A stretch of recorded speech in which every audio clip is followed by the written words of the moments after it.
All right, everybody, you know what time it is. The Real Talk Sports Show is coming up right now.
Bam! Welcome to the Real Talk Sports Show. I'm your host, Minister Jonathan Simmons, and we are thankful to all those of you who decided to join us here on our live broadcast. But we also want to give a big shout out to those of you who are watching us on the replay. Those of you watching us on the archive replay, we appreciate you so much because we know a lot of you guys say, hey, man, we want to check you out, but we can't do it when you're on the air live. So we appreciate all your support of those who say, hey, man, we're going to check you out later. Appreciate you so much for that. Remember, follow us anywhere on social media. You know where. You see it right there beneath my name at Real Talk Sports and number 7. But more importantly, when you go on YouTube, subscribe. Dun, dun, dun, dun, dun, dun, dun, dun, dun, dun, dun. Subscribe, subscribe, subscribe. Please subscribe to our broadcast on YouTube. We are trying to get to 1,000 followers. And we're, I guess, in the general ballpark now. We're about at just under the 785 mark. We're at 782. And we appreciate, again, each and every one of you who have decided to, join us already. Many, many shout outs to you. We are going to be eventually, I've been saying it numerous times, we are going to hit the road. So we have our good friend Sully out there at he says one of the best burgers up on the north side. The village, the burger, burger, blah. I think it's called the Village Burger Joint up in Johns Creek. We're going to look to go out there. I think we're going to do this during one of the Falcons away games. So, come on out. We'll let you guys know. And we also are going to look to do something here on our side of town, on the south side as well. Again, when the Falcons have an away game, we'll have some type of watch party. We'll have some giveaways, all kinds of good and fun stuff. And we look for you guys to join us. Now, if you have a spot that you say, hey, you just come out here, favorite sports bar, whatever have you, we'll come on out. Just let me know. Hit me up. I'll put up the information right here for those of you who are watching. Hit me up with a email if you'd like, jsimmons at realtalksports.net, or you can text me 678-833. And like I said, we'd love to be a part of whatever you got going on out there. Come out to your favorite spot. We have a good old time. Like I said, have some giveaways and even bring the radio station out. You could have your 15 seconds of fame, jump on the mic with the minister, and have a good time with me. All right. We always have a full slate of guests and co-hosts. Everybody's running a little bit behind tonight, but hopefully they will join us here. I'm talking about the lovely Queen Tree Dolman. Hopefully will join us. Also, the Super Bowl champion Tyrone Poole. We look forward to him joining us as well. And like I said, I always look forward to your comments on social media as we share this out because we're on Facebook Live. So I share this out to various groups that allow us to be on their page. We're very thankful to all those guys that do this, the Falcons pages, the Braves pages, the Hawks pages. We appreciate each and every one of you guys for doing that for us. So many thanks to you and all of you. Well, let's not belabor the point. I know you guys say you like to see me, but I know who you really like to see. One of those beautiful women in sports talk radio or TV. We simply call her the Queen. Tree Dolman is back in the building. What's happening, Tree? Hello, Jonathan. Hi, everyone. Dun, dun, dun, dun, dun. Now I will tell you guys, I'm already gonna warn you already. We're gonna see a lot of maize and blue because no Michigan fan, her boys for the first time. in over a decade are number one. The Michigan Wolverines are number one, and they will be the number one ranked team in the college football playoff round. So there we go. All right. Now, yes, we have a queen, but we also have a champion that joins us as well. He is not only a one-time, but two-time Super Bowl champion. And he's also a member of the National Black College Alumni Hall of Fame. He's also in the Fort Valley State Sports Hall of Fame, and he's the first ever Carolina Panthers defensive draft selection. I'm talking about number 38, Tyrone Poole is back in the building. What's going on, sir? How we doing, everybody? How you doing, Jonathan? How you doing, Miss Tree? Hope everybody is well, those watching and listening. And speaking of that, we got a shout out already on social media. Hi. Who's that there, Tree? I am on my phone, so I'm not able. Okay, I think that's Sean Jarrett. Sean Jarrett. Yeah, okay. Sean, we appreciate you. I think he's a relatively new watcher and listener. So, Sean, we appreciate you for hopping on and joining us here on tonight. Well, guys, there's this championship time right here, Tyrone. You already know we got down to the finals in high school football. We're down to the final four. I'm sorry. Before we get into the show, I'm sorry. We can't start the show without congratulating our very own Tyrone Poole, who is a finalist for the Black. Oh my goodness. Can we say it again? The Black College Hall of Fame. Woo! Thank you, Tree. Thank you, Tree. Thank you. Praise God for the opportunity again. Right.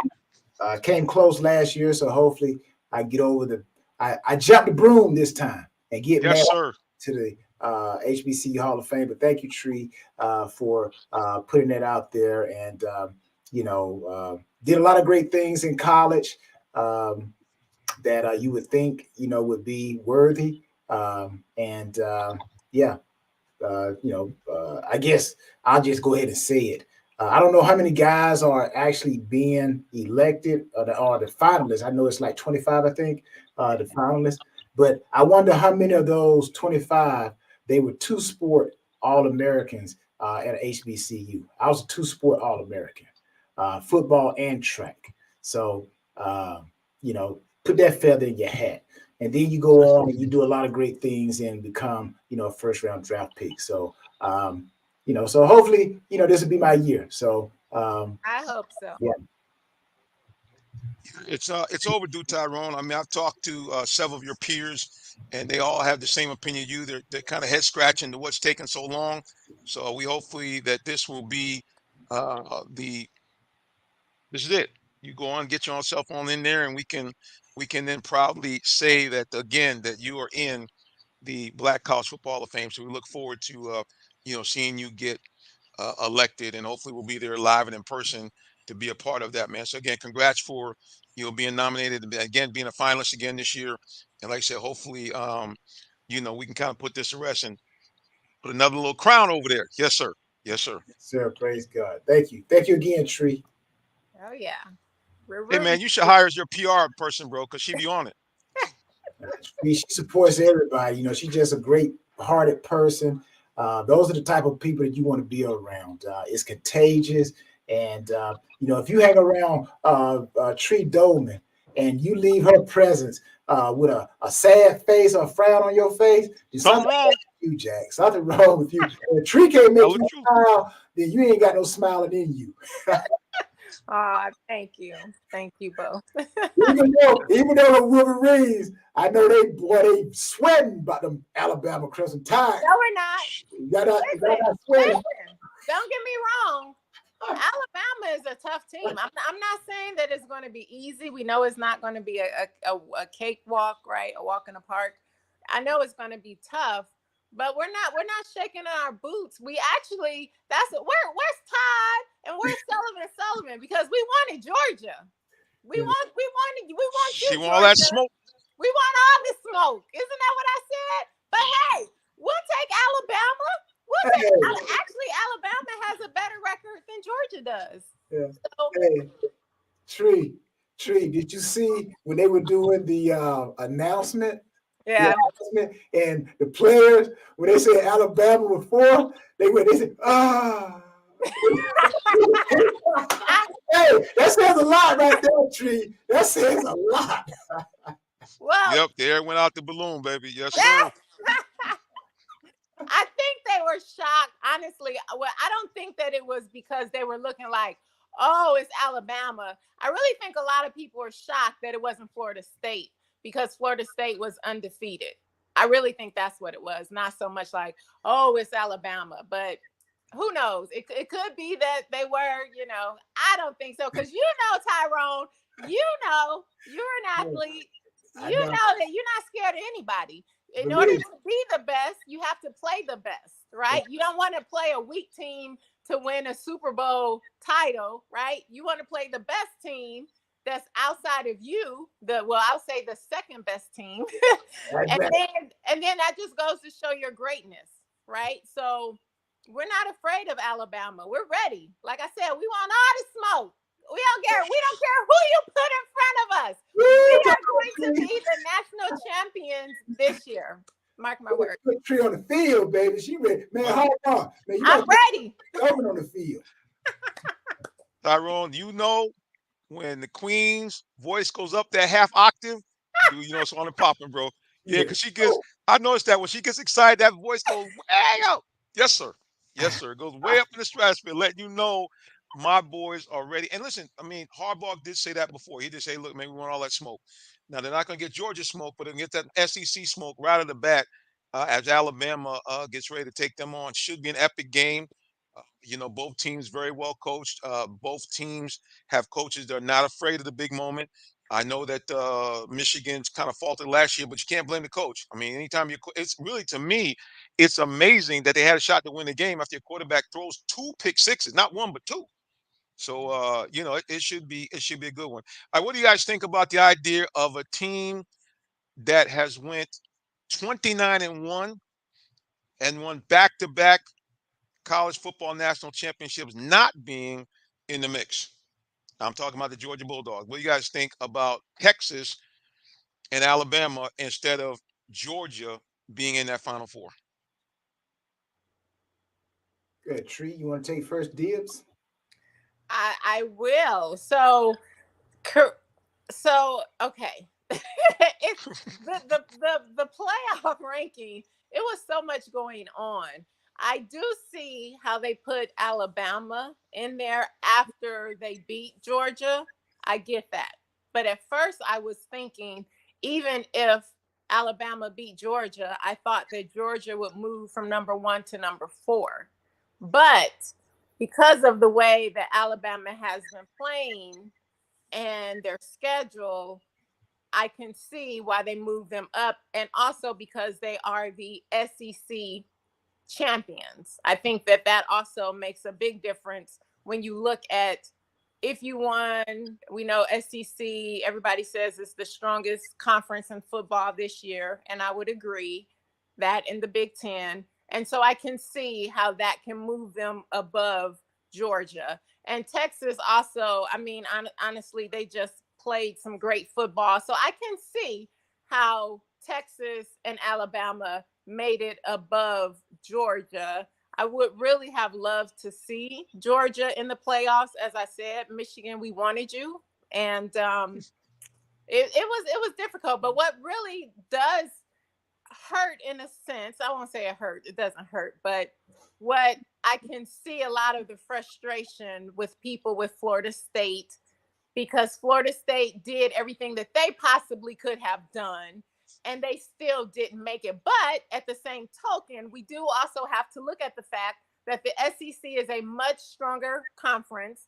And so had Florida State been in the SEC playing against teams like Alabama, all these teams, I don't think they would have gone undefeated. So I can see how you can put Alabama above Florida State. And I can see how they can also, at this time, look at the fact that their quarterback was injured and that the play will be different as opposed to when he was there. So looking at all of those things, I do agree with the top 4. Yeah, and I agree with Tree's assessment.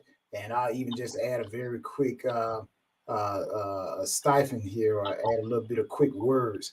I think the playoffs should be the four best teams, and I think Georgia is still one of those teams.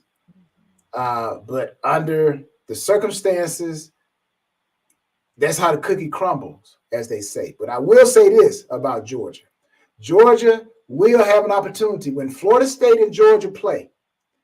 There's so many storylines in that game that's going to happen depending on who wins.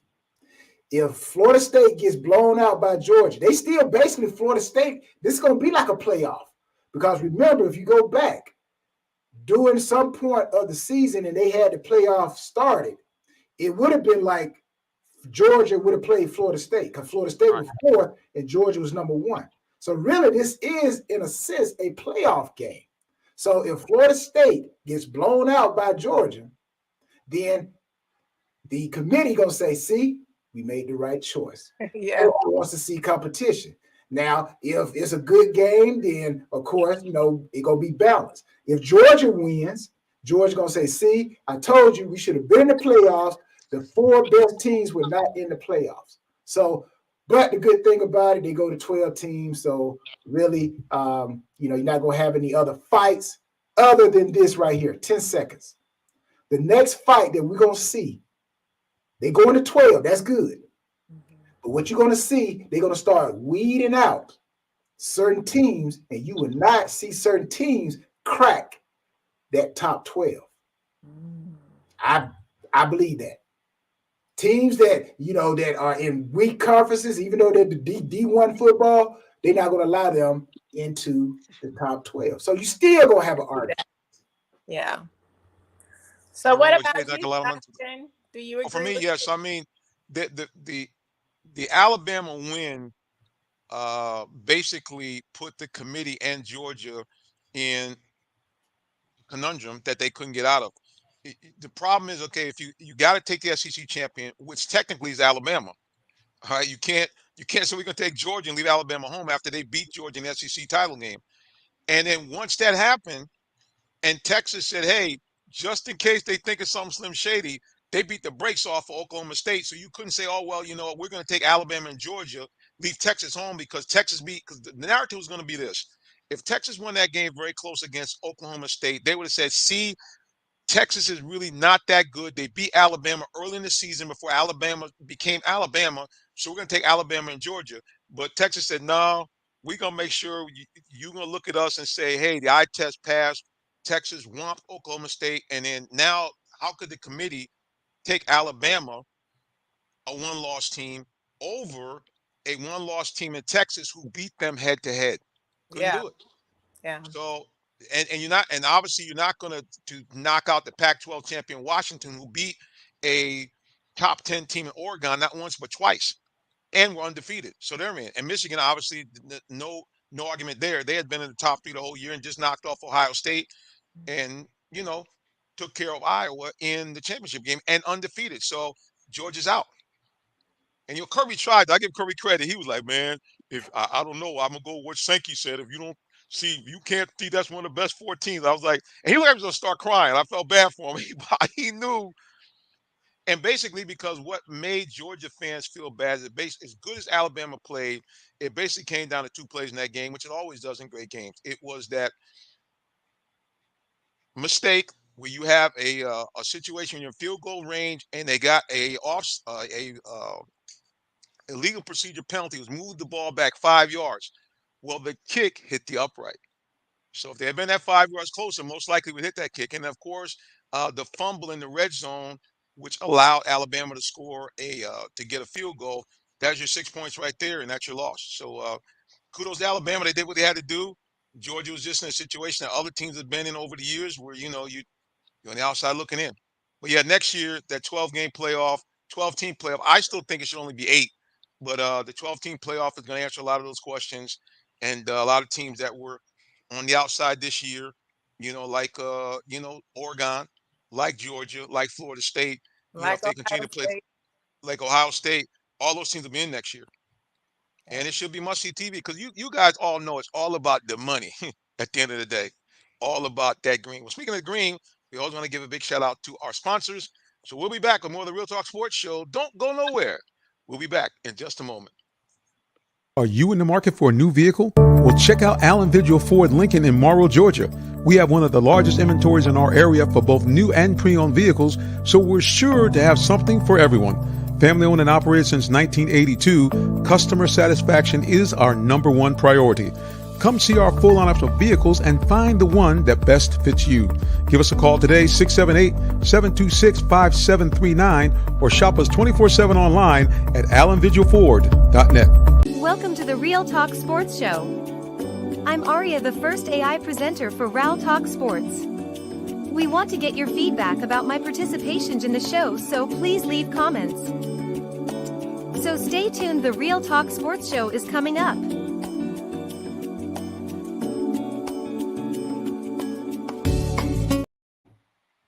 I always got to be careful I run that spot because I don't want Todd to jump on here and start crying, talking about I'm trying to replace Tree with Aria, the presenter. So just Todd, if you're out there, know you can see Tree is right there in the building, sporting amazing blue. So leave me alone. I'm just saying. Well, guys, speaking of football and playoffs, I want to give a big shout out here to some teams from the South Side. South Side representing in a big way in the high school football playoffs. We have not one, not two, but four teams from, I guess you would call the South Side of time, from down in South Fulton, from Fairburn, Creekside, Seminoles back in the finals 10 years ago. They won in a very, very emotional 14-0 season dedicated to one of their star players who unfortunately was injured and died later on due to injuries on the field. Woodward Academy, a team that has played very well over the years. They have not won a state title since 1990. They are back in the mix looking for a shot. Stockbridge High School, a team that I saw narrowly lose to Mays when their shot to go to the finals back about a decade ago. They are finally in the finals. And Cedar Grove, for the fourth consecutive year, find themselves back in the final, looking to get a win after a controversial loss in the finals last year. So big shout out to all four of those teams. It's just good to see, like I said, again, normally you get all the teams from the north side. They're usually doing big stuff like Buford and all those guys who ironically was knocked out, Gainesville knocked out. But yeah, the south side guys are really representing on this go round. So anybody out there, you're listening from South Fulton, Henry County, South DeKalb, you guys are in the building. So yeah, it should be good stuff. I don't know if you guys will get a chance to go down there. I'm going to try to get down there and catch some of the games. I think I've told people on air several times. They asked me why we don't do the playoff games. The Georgia High School State Association controls that. They also control credentials for the championships in Mercedes-Benz. So we actually have to be like a fan buy ticket. But we will hopefully be there to catch some of the games and give some support to the guys from the South Side. Tyrone, when you guys were in the playoffs, who did you play? First of all, did you get to the finals? And if so, who did you guys play when you got there? Man, I don't remember, Jonathan. But really, we didn't get to the playoffs when I was in high school. Really? But no, you're probably thinking about the 91 team, I think. Okay. They had Rodney Hudson at quarterback, and he was a running quarterback and dual threat, so they could run and throw the ball, pass the ball. But no, like you said, shout outs to all these high school kids now. Class 7A, I know you just went through the list, but Class 7A, you got Walton and Milton. Walton undefeated. They've been putting up a lot of points. That's going to be a great game. Milton has a 5-star quarterback who's I think he has tentatively signed or declared to go to the Miami Hurricanes. So, anytime you get a high school team that has a great quarterback, that's where what's the quarterback with Jacksonville, Trevor Lawrence. You get a good quarterback in high school, man. They can't stop the pass. And then we have, like you said, Woodward Academy, Thomas. They're in 6A. They're taking on Thomas County Central. And then you got 5A, Creekside, Coffee. And then you have 4A, Stockbridge and Perry. Then 3A, Cedar Grove and Savannah Christian are going to play 2A classification. You got Pierce County versus Rockmart. And then Class 1A, You have Manchester at Bowdoin, and then the private schools, so to speak. You got Prince Ave Christian versus Swainsboro.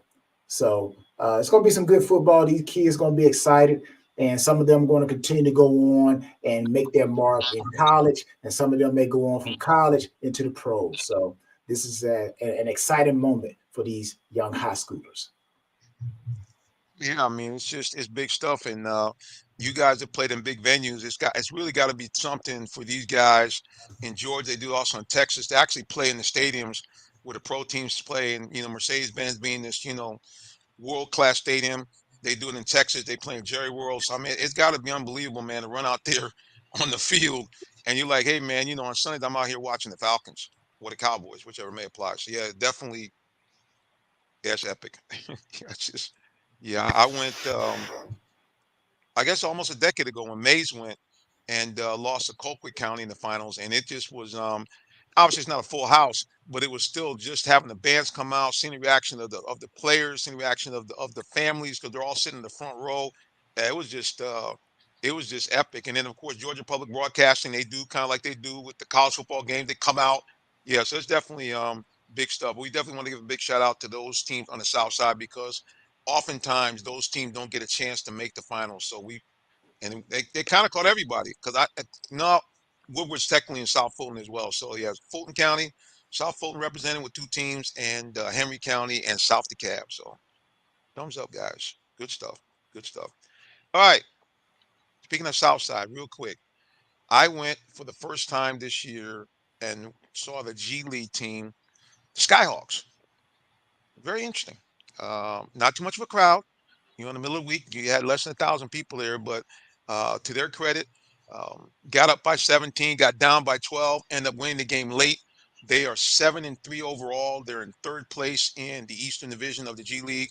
And interestingly enough, they actually play defense. They're ranked in the top 5 in the G League for defense. I'm not sure what's going on with our Hawks. Um, what do you guys think the Hawks need to really get them better defensively? Because right now they're number 2 in the NBA in offense. What do you think they need, Tree? To be a better defensive team? Defensive team, yeah. Because I mean, right now, offensively, they can't be stopped. They're second only to the Pacers. They're having like 124 points a game, I think it is. Honestly, Defensively, they're near the bottom. in my opinion, you just have to focus on defense. And a lot of times, too many guys are just focused on scoring, or they're just focused on the offense part of the game instead of defense. Instead of holding the person that they're checking accountable and setting goals and I mean, honestly, a lot of times what I see in the NBA is just like, oh, of course they're great players, right? They're all professionals, and they're going to make difficult shots. You can put a hand in their face; they're still going to score. A lot of them will. That's the reason that they are professionals. But I think because of that, you see so many players who they're just like, okay, he just scored. Now I'm going to go down and I'm going to score, instead of like really trying to stop them from scoring. And I just think that they just have to change that mindset. Honestly, when they're playing and they stop the ball, they can play defense. Tyrone, what do you think the Hawks might need, man, to get themselves up to snuff defensively? Sorry. No, I'm gonna go back. Tree used to say this in the past, when she was talking about John Collins and all those players, rebounding. I think that's the key. That's the key to a great defense. You got to rebound on both sides of the ball. Just like they say in football, a great defense is a great offense. So if you can rebound on both sides of the ball, that's how you create a great defense.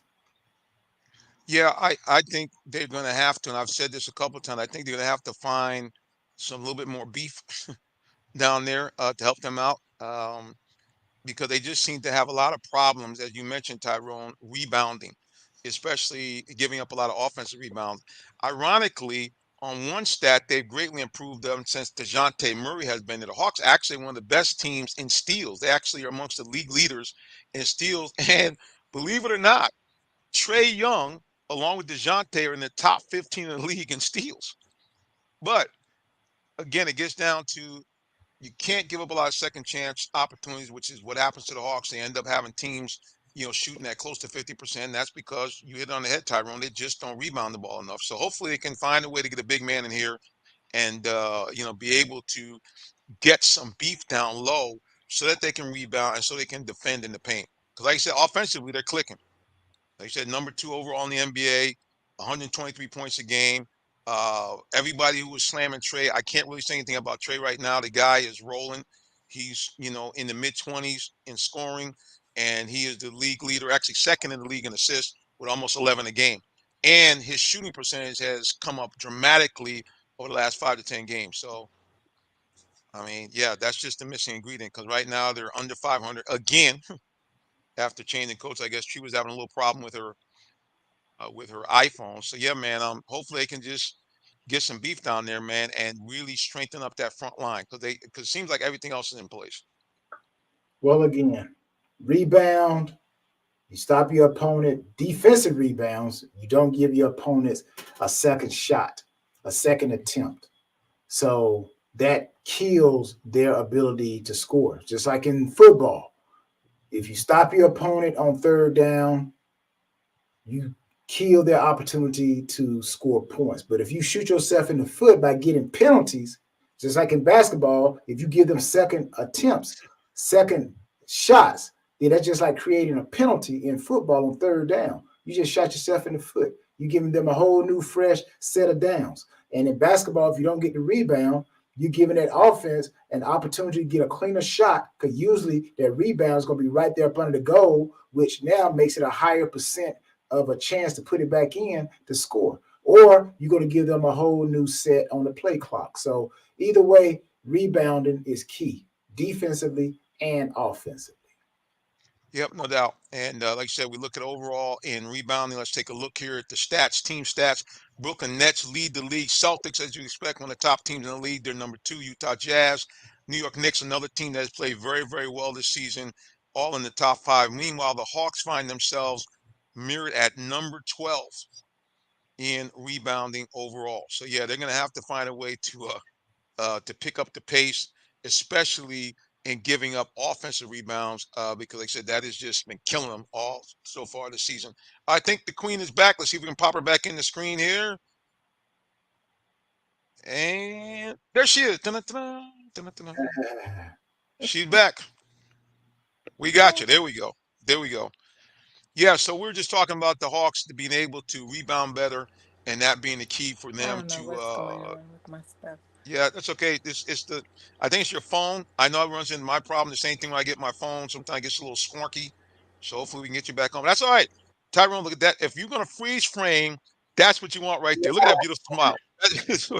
No. We're gonna freeze frame, baby. We're gonna freeze frame on that. Yes, sir. Beauty. Thank Well, look, you. we were hoping that again, we were hoping to do our Falcons flashback. Just so you guys know, we had invited William Andrews back again. We found out William called us. He apologized. He is having some problems with his knee. Tyrone, I have to tell you, when you play that position, the running back, and as many carries as he had in a very short period of time, his knees have given him some problem. He's had some drainage problem. He's actually still at the hospital. He said he's going to try to pop on with us tonight. William, we appreciate you trying to be a trooper, brother. But hopefully once you get home and get really well, you can join us because I think he's the perfect guy to talk about this Falcons running game, which we'll talk about a little bit later on. That whole 2-back, and really the Falcons have 3 backs that they can run at you. And we'd love to kind of get his opinion and feedback on that going forward. Well, while I wait for Tyrone, looking at this Final Four for college football, kind of how do you think it's going to shake out? Who do you think is going to be the finalists, and who do you think is going to win it all? I know Tree not gonna like it, but Right. I think Oh, shit. That Tyrone, she popped back on. yeah. I think, back in the day, let me go back in the day with the NFL. Back in the day when the Cowboys and the 49ers used to play in the NFC championship game, everybody considered that the Super Bowl. They were like, actually, the Super Bowl was played a week before the Super Bowl when the Cowboys and 49ers played, because when they went to play the other team in the Super Bowl, they blew them out. Blew them out. Yep. I think the actual college football championship is going to be played Alabama, and Michigan. And I think the winner of that game is going to go on. They're going to win the championship. Now, Michigan, what I kind of see with Michigan, Harbaugh, the quarterback, McCarthy. If Michigan is going to win, McCarthy is going to be on his arm. Because the reason why I say that is Alabama, I believe they're going to dig up some type of defense to try to take the running game away from Michigan. They did a great job against Georgia. Georgia run the ball, and they kind of stifled the Bulldogs running. And Michigan, they are built to run the ball, built in the conference that they're in to run their ball. And now they go out to Pasadena. It should be great weather, So now McCarthy, he's going to have to try to open up the passing game, which will open up their running game. If he cannot throw the ball, it's going to be a long day. I don't think it's going to be a blowout, but it's going to be tough for Michigan because Alabama, they got their quarterback. The guy, I saw him run against Georgia. He took off. He pulled away from people. I was like, whoa, that dude kind of reminded me of RG3 a little bit when he was at Baylor. He just take off and start running. You can't catch him. So he adds in another factor that I think Michigan has to prepare for. And then the question, can Michigan match up with the speed that I believe Alabama has on the outside? So, can Michigan receivers separate from Alabama's defensive backs? So it's going to be a lot of storylines that have to be filled in that Alabama-Michigan game. So you're looking for Michigan, Alabama to win, and do you think Alabama's going to win the whole thing? You asking me or this tree? I'm asking you first because you kind of that's the narrative. I'm going with Alabama. I'm going with Alabama. Sorry, Tree. You still smile. That's a good thing, though. That's a good thing. I'm going with Alabama. Sorry, Tree. What can we do? Everybody's got to have their opinion. All right, while we're waiting for Tree to unfreeze, because we know that beautiful smile is going to tell us about what the Michiganders are going to have to do. So at the end of the day, I'm gonna pick an upset. I'm going to look for the Washington Huskies to win this title. First time they have won the title since Nick Saban's coach at Kent State, Don James, coached the slinging, sweetest spiral throwing guy in the history of football, maybe behind Dan Marino, and that was Warren Moon. Warren Moon won the college football title back, I think it was sometime in the 80s with Coach Don James. So I'm looking for the Washington Huskies to shock the world and pull it off behind Heisman Trophy candidate Mr. Penix Jr. So that's my pick. Tree, are you back that you can talk to us?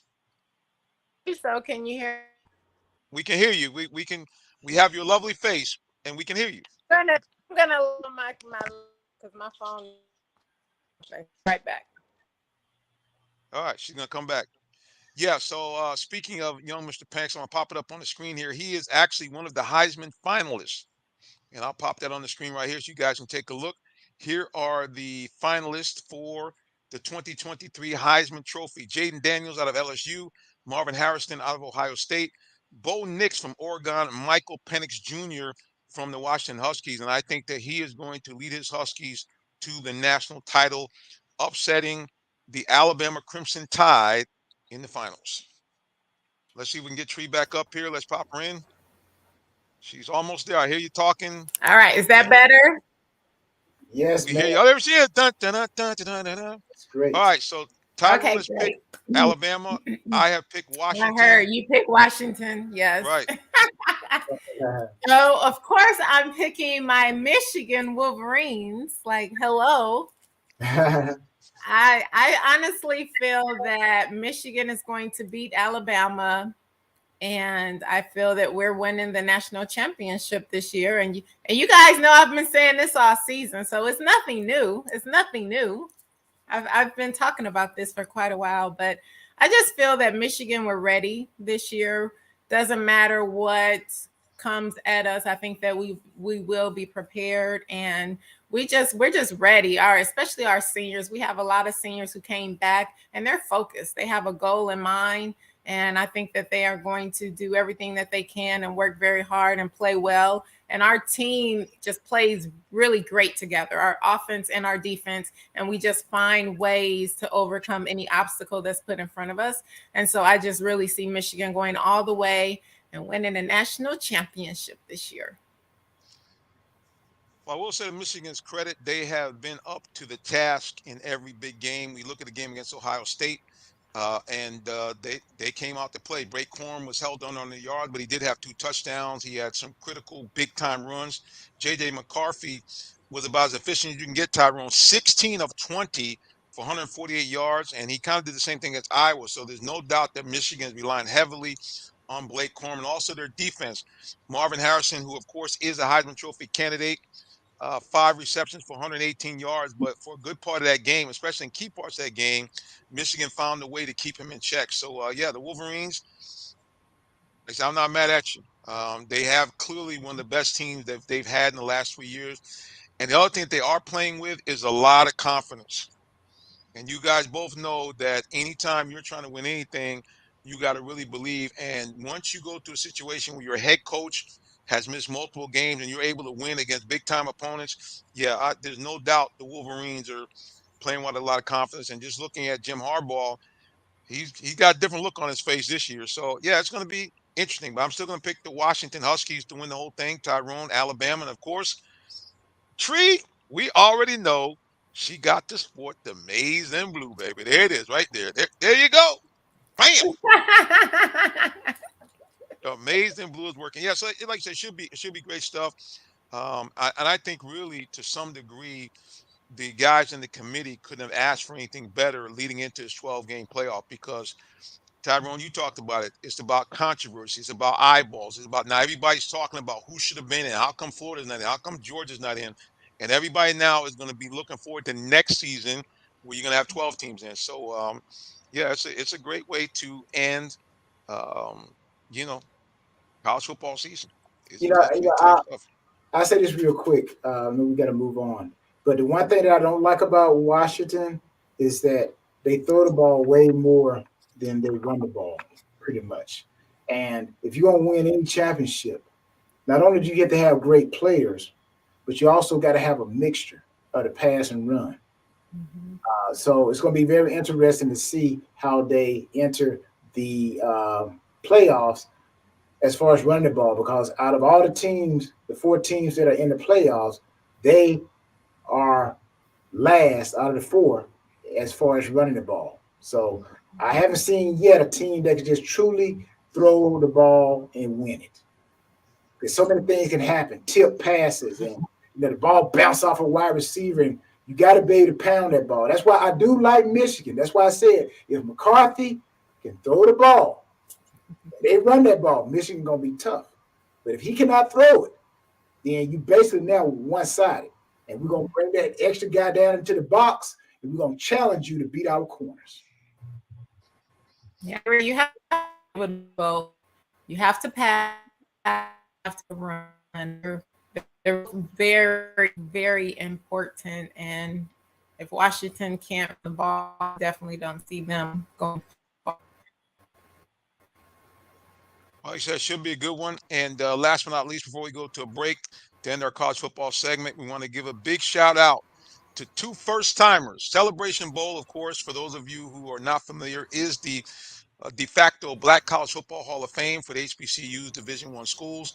And this year we have 2 first-time contenders with legendary names. FAMU, who we all know for the big-time band, one of the best bands in the land. Now their football team has punched their ticket to appear in the Celebration Bowl representing the SWAC for the first time in their history. And a shocker, North Carolina A&T, one of the best Black college football teams in the country over the last 5 years, throttled by Howard University in their 1-1 matchup. And then the next week, they knocked off, I think it was Bethune-Cookman. And Howard University, for the very first time, will be heading to the Celebration Bowl. So we got 2 first-timers, 2 of your legendary names in HBCU will be here in Atlanta. I think Atlanta's going to be rocking. You know, I think everybody's going to turn out. Be. It's going to be rocking. And on top of that, they're going to have upgraded version of the Battle of the Bands, where they're going to be picking out Band of the Year during that weekend. So yeah, if you are into HBCU sports, if you want to find out more about the culture, you need to be in Atlanta next weekend because it's going to be on and popping in downtown Atlanta. But speaking of on and popping, our sponsors got a lot going on too. So you need to keep it locked right here for more of the Real Talk Sports Show and just a little bit from our sponsors. We'll be right back in just a moment. Did you know that Allen Vigil Ford in Morrow, Georgia also has Lincoln? Over 35 years of using the Vigil Touch to provide excellent customer service, works hand in hand with the Lincoln Motor Company to provide a luxurious and seamless way to acquire your next luxury vehicle. Lincoln has an array of full-service complimentary owner benefits.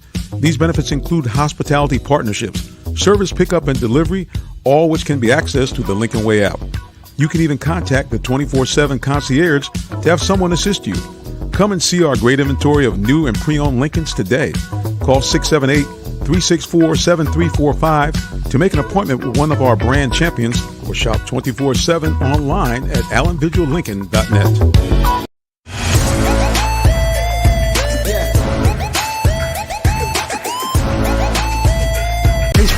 Tune in for live high school football Friday, 7:30 p.m. on RealTalkSports.net. Check out your favorite Metro Atlanta teams as they do battle on the gridiron. It's your high school game of the week, live streaming free Friday nights on RealTalkSports.net. For more sports coverage and great sports talk, catch the Real Talk Sports Show Tuesdays, 8 p.m. on YouTube, Facebook, Twitter, or Twitch. Brought to you by Allen Vigil Ford in Morrow, a business giving back to their community. Give them a call at 678-364-3979 or check them out online at AllenVigilFord.net.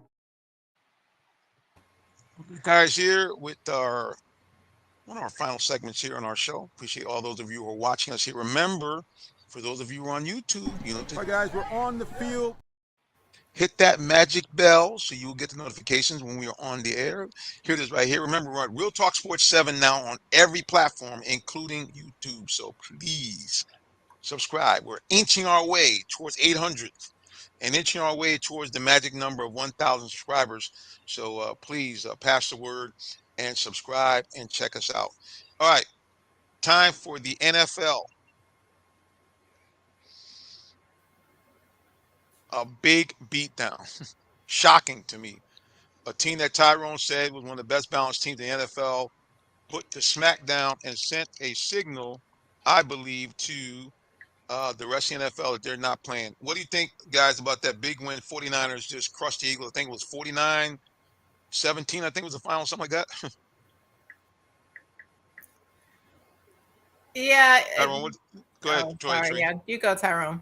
No, go ahead, Tree. Go ahead. Yeah, I just think that everybody's making a big deal about it, and I don't think it's a big deal. That's just my opinion. Maybe I'm just the only one that thinks that, but they clearly have the best record. As I've said numerous times in the past, you don't want to just lose one game, at least in my opinion. I think 1 or 2 losses really does help you to become a better team. And I'm not worried. The big message that was sent. Yes, we know that there were 2 great teams that played each other. I think if they play each other again, it definitely will not be the same outcome in that sense. Even if they did win, I think it would be by a few amount of points. But I'm not concerned. I don't think that there was just this huge message that was sent. It was a loss. And I think that they need that to become a better team for the future. Tyrone, anything we should draw from that big win over the 49ers, or just those things happen? You know what? Those things do happen, but at the same time, I'm pretty sure these 2 teams will probably end up meeting somewhere down the road. And 42-19. Anytime I've been a part of a team where we faced the team that blew us out, we faced them down the road, we closed the gap of the score, but they still beat us. And I feel like 42-19, that's too big of a gap for me to say that, again, just me talking, that the Eagles can come back and beat the 49ers. I think they'll close the gap and make it a better team, but the 49ers, you can't say that they put forth their best playbook, because things were just clicking. They probably went back to several plays that they didn't have to go no deeper into their playbook. So there are probably some plays that they did not run. But Philadelphia, on the other hand, they got behind. We got to dig into our playbook. We got to come up with plays. We got to generate some offense. We need to call our best defenses. So I think we saw what the Eagles had to throw at the 49ers, but I don't think we saw everything that Kyle Shanahan brought into that playbook for that offense for San Francisco. And again, with Bosa and Young, the more them guys play together, I just think, barring injuries, the 49ers, that's my team to represent the NFC in the Super Bowl. Yeah, so let's take a look at some of these stats here. Brock Purdy, a guy that people are now starting to say that have played the game, that this guy's not getting a fair shout as a potential MVP candidate. Once again, had a unbelievable passing game. 19 of 27, 314 yards, 4 touchdowns, and I believe no picks. Also, you got to look at Carolina and think, what were they thinking about trading Christian McCaffrey? Obviously healthy. The guy's on a pace that he might get 2,000 yards, 17 carries, 93 yards, and 1 touchdown. Of course, the ultimate Swiss Army knife, Deebo Samuel, 4 receptions, 116 yards, and 2 touchdowns, and the Eagles just had no answer for them all game long. The other problem with the Eagles, they couldn't run the ball. Jalen Hurts was their leading rusher, 7 carries for just 20 yards.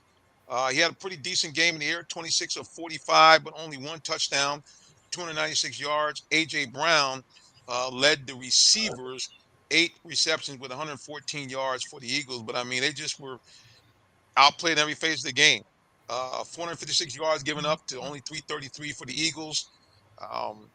8 of 11 on third down efficiency for the 49ers, and they hit their only 4th down conversion. So, yeah, man, they were just dominant. I mean, 42-19 is a blowout.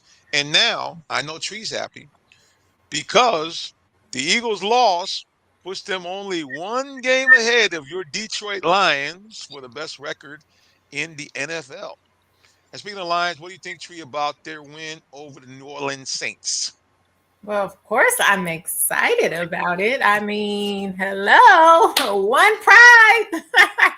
I'm excited because we really came out how we needed to, and we came out scoring and ready to play. And that was the problem that we had on Thanksgiving when we played the Green Bay Packers. Is we started really slow, and we didn't do that in New Orleans. But unfortunately, we started letting them come back, which I also did not like. But I was happy that we were able to finish the game and stop them eventually and win. But I still know that we have work, but I still feel like to the Super Bowl Lions, the work they're doing, and game is different, a different, the less moving us closer to our goal.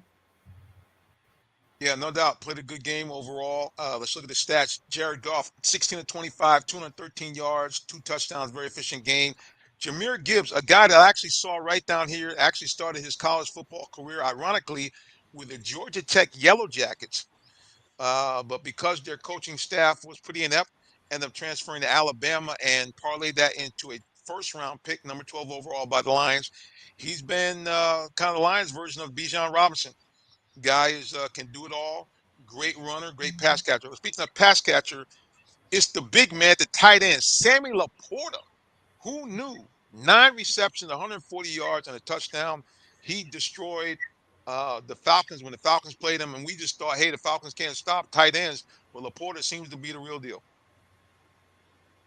You know, I going back to the Detroit game, and then I'm going to touch a little bit on the 49ers.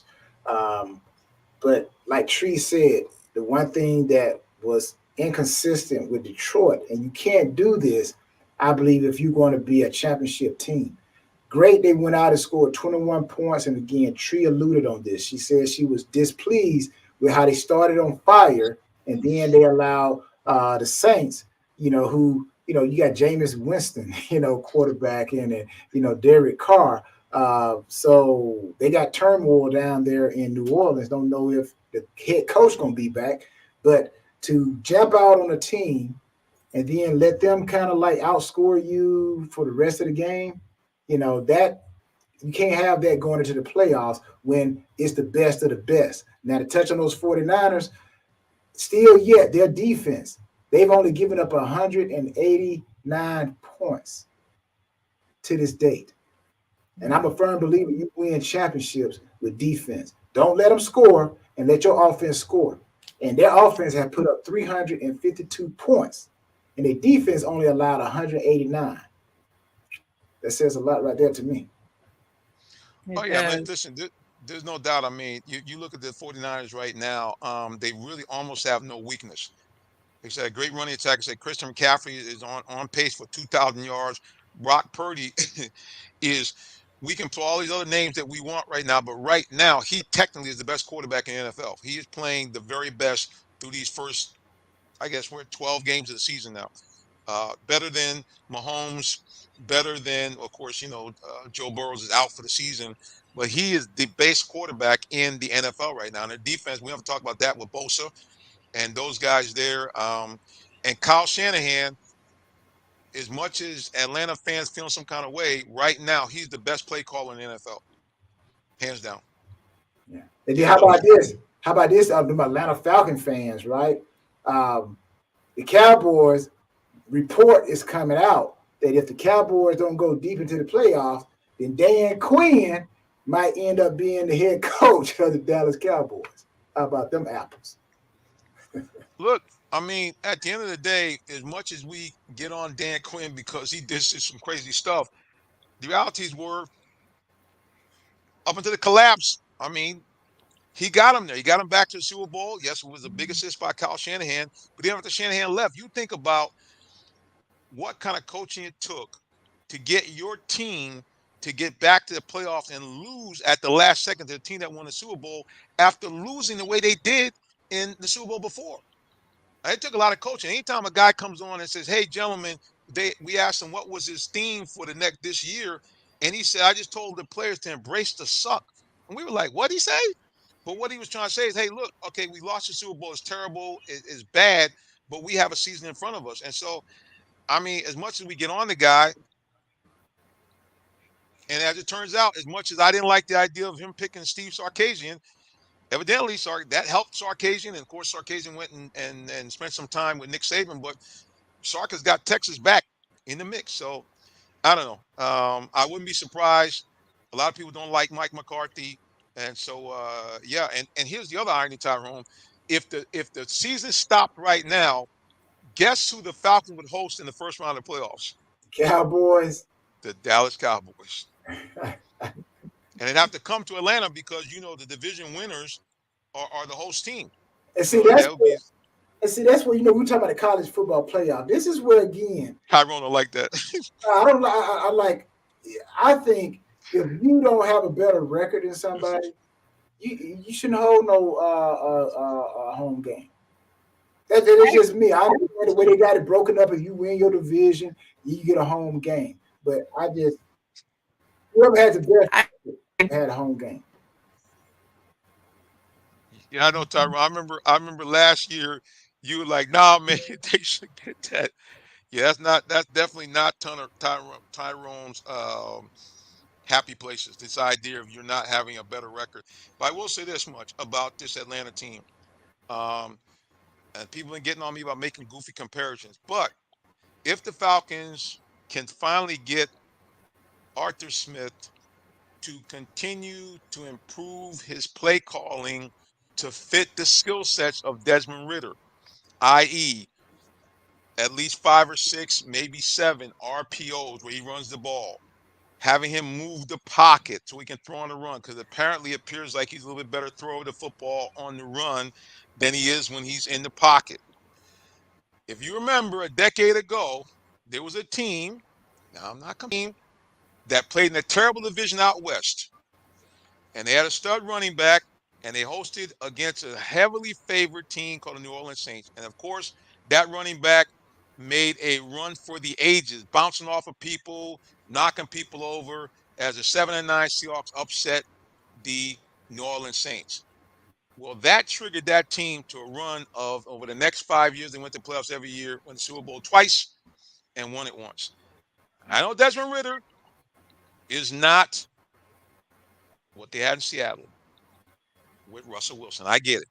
But what I'm saying is sometimes all it takes is for your team to get a break in postseason to get them the confidence to move forward. Because let's face it, the Falcons have enough players, especially on the offensive side of the ball, to be a decent playoff team. So who knows? The Falcons might find themselves slide into playoffs, sneak a win past the Cowboys. The Cowboys are known for in the playoffs. So who knows what might happen to those Atlanta Falcons? Why do you know this much? We're going to take one last break, and then we'll talk a little bit more NFL football and Tyrone's favorite subject, the Atlanta Falcons. We'll be back with more of the Real Talk Sports Show in just a moment. The day has arrived. It's time to let more people know about your business. You have the right marketing plan and the messaging in place. But do you have the right messenger? Good advertising and promotions need a professional sound so the message can be clearly understood. Don't leave your brand image to chance. Let our team of voiceover experts at CME lend you a hand. Give us a call at 678-304-8121 to find out how we can partner with you to give your business its voice.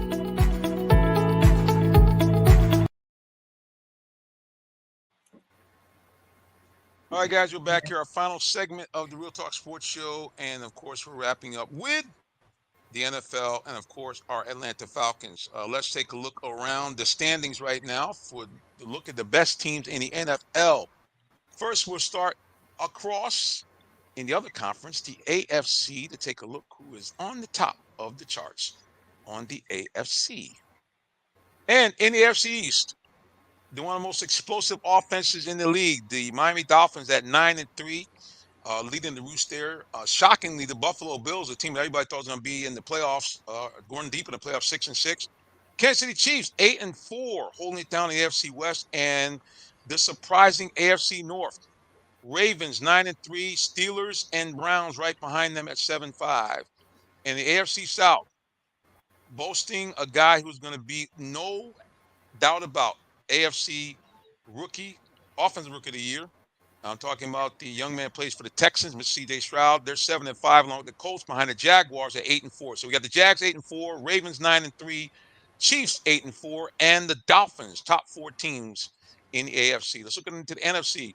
Eagles technically have the best record overall at 10-2. Cowboys right behind them at 9-3, along with the 49ers leading the West at 9-3. NFC North. Oh, we know who that is. The Detroit Lions at 9-3. And guess what? The leaders in the clubhouse right now on the AFC South and NFC South, the one and only Atlanta Falcons, finally reaching at 500 at 6-6. How about them Falcons? Well, can I jaywalk a little bit? Go back. Come on, brother. Come on. Get that jaywalk. Come on. You know, the Dolphins, really, the next 3 games really going to tell us a lot about the Dolphins. Right. You know, they got the Cowboys in those games. They got the Cowboys and the Baltimore Ravens. And I think they finish up with the Buffalo Bills, I believe. So, you know, the Bills going to be probably playing spoiler. They still are in there. Anything can happen in these next 4 weeks. But right. The Dolphins, really, we're going to see who they are against the Ravens, because that's pretty good. That's my team in the AFC, the Ravens. Then they got the Cowboys still trying to catch the Eagles. So you know the Cowboys are not going to come into that game walking with a light stick. They're going to have a big stick playing hard. So we'll get to see what them Dolphins are really about. Yeah, I mean, listen, like I said, offensively, they're a tough team to stop. I mean, you know, they got the cheetah. They got Tua, who is, you know, throws one of the better balls in the league. It's definitely one of the best long ball passers in the league. And they got this rookie, Archain, man, who this guy is just like, when he's healthy, he is a beast. I mean, at one point, he was averaging like 8 yards a carry. So, yeah, it's going to be interesting how they stack up against better teams, especially better defensive teams. We'll see. I'm very interested to see what's going to happen here on this Sunday. Hopefully, I will be in the house as the Falcons try to create some real separation as they host the Tampa Bay Buccaneers. If they win that game, that would put them really in a position where I don't say they'd have a playoff spot wrapped up, but certainly they'd be far along the way with a 7-6 record and having being undefeated in in that division, and being up on everybody, the tiebreaker. So that's what I'm interested to see how the Falcons rebound. Speaking of Falcons, did either of you guys catch any of the Falcons game against the Jets? And if so, what'd you think? You want to go, Tree? I You watched think? a little of it, but I just with the Falcons, I'm surprised they won this, but they're pulling through, and I'm seeing some good things from them. But yeah, never know, and I watch, and so that's the thing. You're watching them, and you just never know. But I'm hopeful for the Falcons and Falcon fans, and of course, I like to see the Falcons doing well. But yeah, so watching it's just interesting. She doesn't want to see me crying on air, Tyrone. That's what she's really saying. She don't want to see me break down if they don't do it. Tyrone, what are your thoughts about that? Kind of, I guess, a defensive struggle, bad weather. What are your thoughts? You played in that kind of stuff before. Well, I'll go back and I'll say earlier you were talking about Desmond Ritter and how Arthur Smith, if he can mimic what the Seahawks did with Russell Wilson. Well, I'm gonna tell you this, Jonathan. You're not gonna win too many games when your quarterback only throwing for 121 yards. Well, Not gonna happen, man. Your quarterback got to drop back and throw the ball. And when you start putting your quarterback in position where they running the ball all the time, that's how Drew Bledsoe got hurt. Got out of bounds a little too late. And that ushered in, the backup, as we know, is Tom Brady. So thanks to Mo Lewis from the Jets. So again, you don't want to put your quarterback in situations where, they're getting tackled. They're not built for that. They are built to throw the ball. So, but I do believe that if the Falcons want to go where they want to go, Ritter got to throw for more than 121 yards. oh yeah. I mean, listen, I'm not going to try to sit here and make it sound like, Desmond Ritter is, an all-pro quarterback. He's not. But what I have realized is the point that you made a couple of weeks ago about the defense is catching up to the NFL. The other thing I had to realize is something that D. Led pointed out, that quarterback play is significantly down in the NFL right now. You only have a handful of guys now throwing for 300 yards in a game. You think of all those stats I read of winning teams that were putting up numbers. Only Brock Purdy, I think, one of the guys threw over 300 yards. Everybody else was 296, 248, 250. Everybody's saying that's pretty good. So if Ritter can at least get himself up to, all I need him to do is throw for about 200 yards. I would tell people, for me, the winning formula for the Falcons to win games is I need them to average what they average on the ground, which is about 150 yards, and for Ritter to throw for about 200 and no turnovers. If they do that, I think the Falcons can at least be in the game with almost anybody outside of some of your top teams like the 49ers and so forth. But anybody else, I'm like, hey, because if you can get 150 yards on the ground, that means you're controlling the clock and you're limiting the number of offensive plays that the other team gets. Falcons defense has shown that when they're fully rested, especially, they're not too shabby. They're a top 10 defense, and they have, which every good team has to have, I think, on both sides of the ball. They got a game record in that guy, Jesse Bates, a guy that by himself can turn the course of the game, which he's done in at least 3 different Falcons wins this season. So for me, I don't need him to throw for 250. I don't need him to throw for 225. I need about 200 yards. I'll even take a buck 75. And the Falcons run the ball and give me about 150 yards, and I'll take my chances. That is me. I don't care if he throw for 20 yards, because I mean I don't think currently the way the Falcons are set up that it's really possible to do that. I think they got almost too many weapons. Number one. The other thing too is I think that Kyle Pitts is not 100%. To me, I don't even think the guys should be playing. They should. To me, they should just rest them. You got 3, 4 other tight ends. You clearly see with Pruitt and some of the other guys, they got enough tight ends to do a good job. And to me, to have Kyle Pitts out there running around at 85, 90%, I don't care if he's a number 4 pick. I'm like, hey, dude, we need you at 100% so that you can go for those 50-50 ball, so you can dive and not be worrying about I'm going to re-injure myself. Yeah, so for me, I'm just like I said, bro. I'm keeping it simple. And to talk about the running, I'm with you. I'm not trying to have the quarterback run around like crazy, but it's in a different NFL now. You need a quarterback to be able to scramble just enough, either keep the play alive a little longer, maybe half a second, but more importantly, when you have one-on-one situations, that he can sneak across in those 3rd and 4s, 3rd and 3s, 3rd and 5s, and get me a first down, get to the ground. I'm not trying to, don't try to bully anybody. I'm trying to use stiff arm. Don't be Josh Allen. Just get to the first down, fall down, or avoid a sack. That's all I need him to do. About 6, 7 times a game. That's it. And I think if they can do that, man, the Falcons will win. That's the formula. I'm easy. And and don't turn the ball over, especially in the red zone. Because Tyrone, you know that those kind of flip the field situations, man, that could be basically a 14-point swing. You know, like those things they happen. You're gonna turn the ball over in your 1 yard line. But the team goes down. If they score, now you're talking about a 14-point swing. That I can't have. So as long as he stays away from that, no crazy turnovers. If he can maybe get himself up to like, at least 1.5 touchdowns per interceptions, that's it. I just need him to give me like maybe 16 touchdown passes and maybe only, if he can give me 8 or 9 more touchdown passes and maybe just 1 or 2 more interceptions, Well, y'all gonna see me smiling and cheesing at the end of the season. I'm just saying. but here's the thing too with Atlanta. They play very well at home. They're Yes, sir. 4-2 at home, but 2-4 on the road. So they have Carolina at home, right? They got Tampa. They got to go to Tampa, right? Tampa's home. Yeah, Tampa.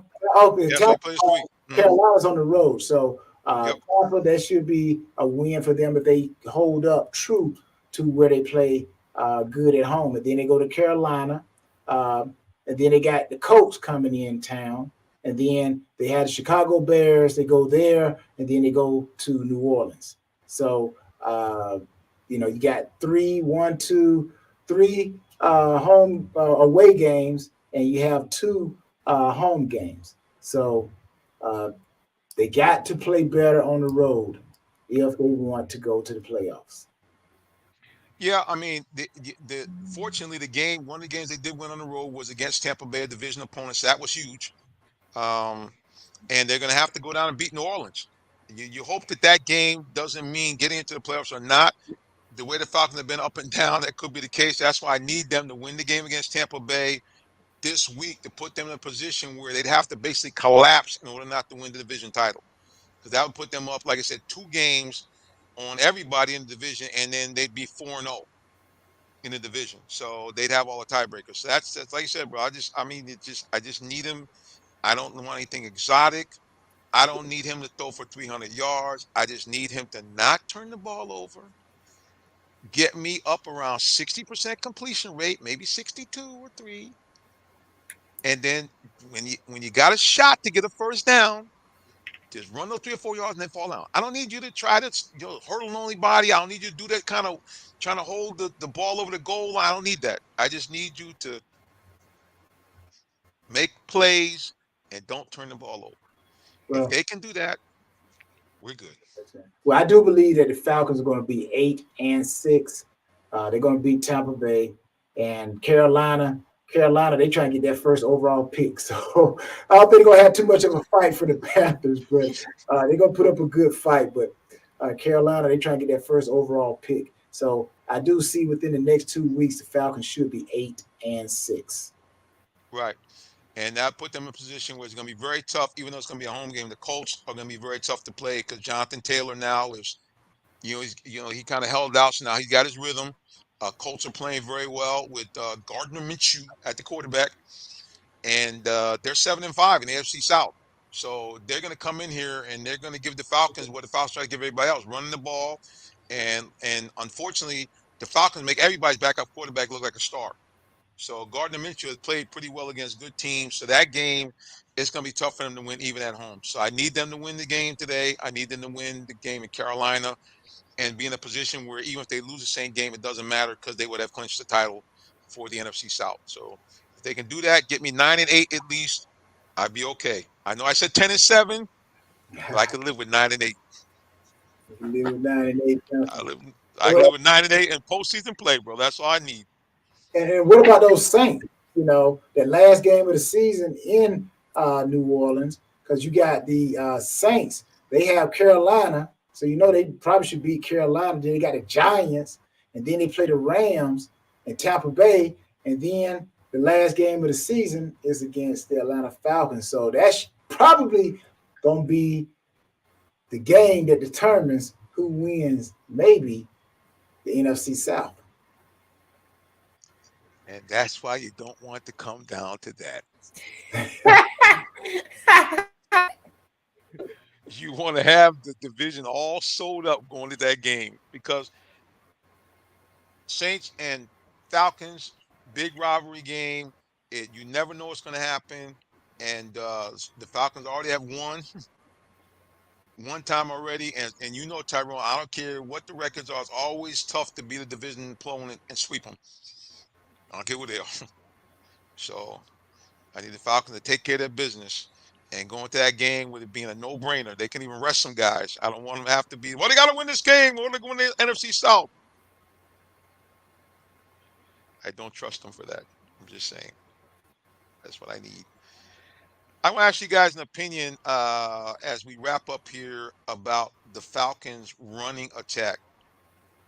Do you like the idea of them kind of leaning heavily on Bijan Robinson, or do you think it should be situational? Like, okay, when we need them tough yards, we're going to go with Tyler Algiers. When we need maybe a big play to be made, we're going to bring in and use Cordell Patterson. Or do you think, hey, look, Bijan, they draft him high. We're going to rely on him on most of the carries. I'm going to go you first, Treat. What do you think? Yes, I agree. Drafted him high. They're going to play him. Are going to go with him most carries because they expect him to be kind of like a Derrick Henry. And I think that that's what they're looking for from him. So I do think that they are going to use him a lot in that sense. He can get carries and get a lot of yards. And again, him the big bucks. So they want him to perform like he's getting paid. Tyrone, what do you think? You like the idea of them leaning on the rookie, or do you think they kind of should spread these carries out, especially during situational football, as they call it? Look, if we were talking about if this was 1980, then I would probably say, or even the 90s, early 90s, or the 90s period, where it was okay to tackle. You know, let me just park right there for a moment. I saw a game last night. Jackson. I saw the guy come up to make a tackle. And I'm like, he put his forearms up there like that, literally put his forearms up like that, try to knock the guy down, and the tight end just kept running. So I say that to say, man, run Robinson.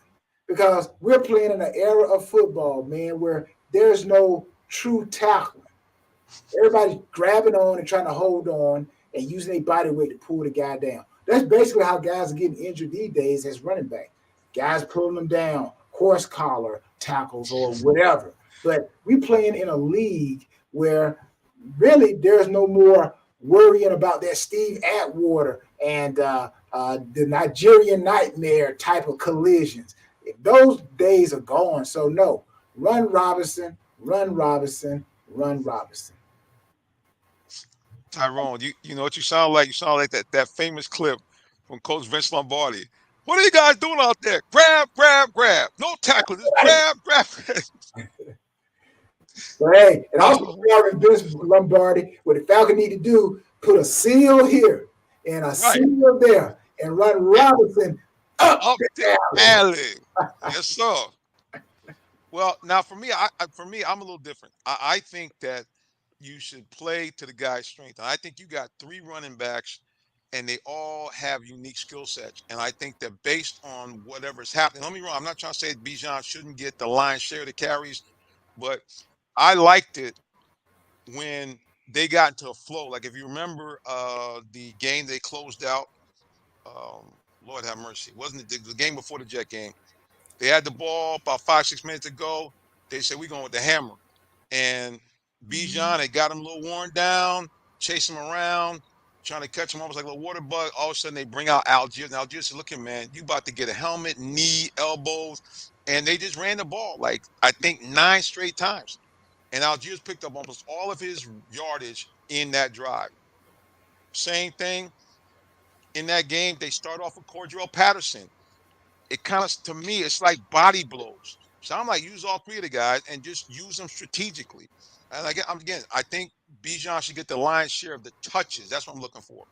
Because Wait, Bijan, unlike the other 2, I shouldn't say Cordell can do it too, but Bijan is a nifty guy coming out of that backfield as far as catching those wheel routes and stuff like that. So to me, I'm going to spread his touches out between receiving and running, but I'm going to make sure that you're going to get a nice little dose of Algiers, and every now and then you're going to get CP84 to give you some knees and elbows with that 6'2", 230. So that's me. I just think they should spread the carries out. Like I said, lean a little bit towards Bijan, but based on the situation or the flow of the game. Sometimes you got a game we got against the Jets, it's sloppy, nasty. You can't get the cutbacks. Well, give him with the hammer. well, You got all 3 guys fresh. let me tell you what you're creating. What you're creating, John.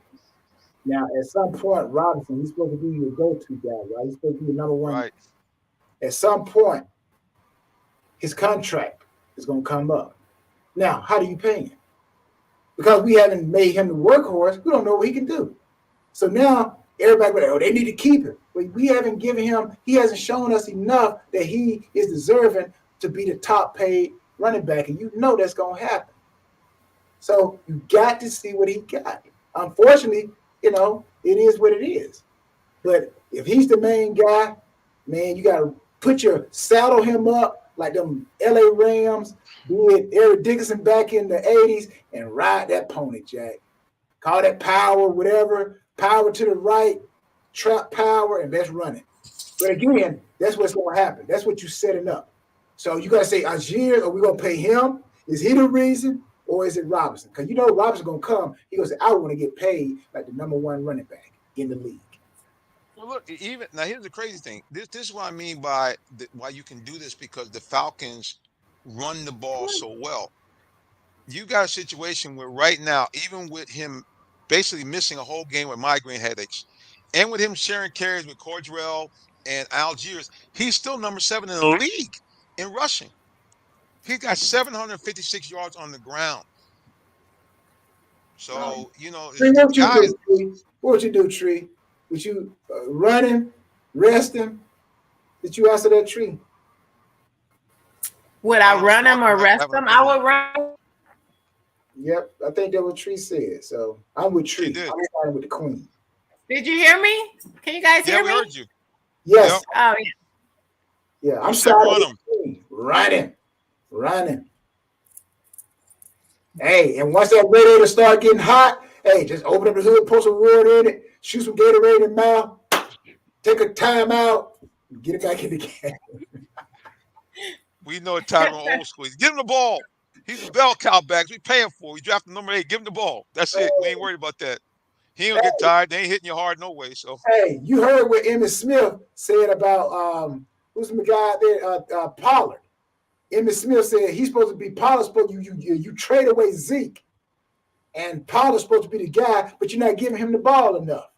How do we know what kind of guy he is? Now that coming from the NFL rushing leader, all-time rushing leader. You're right. Well, then there it is. We know that y'all two say he should get pretty much all the carries. I think he should get the majority of the touches.